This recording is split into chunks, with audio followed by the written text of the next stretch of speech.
Hey everybody, this week I'm going to demonstrate how to perform the tabletop rock back. To set up for this movement, we're going to get down in the tabletop position with our arms under our shoulders and our knees wider than hip width.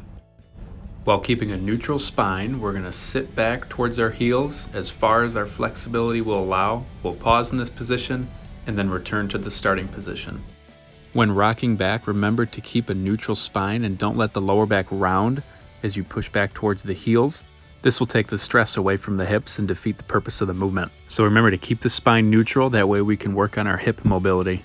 Once your flexibility improves, a good progression is to let the knees go wider and then perform the same motion.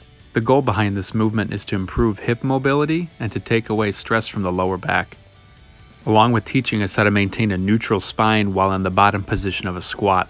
So if you've been dealing with lower back pain, give these a shot to improve flexibility in the hips and to promote a healthier spine.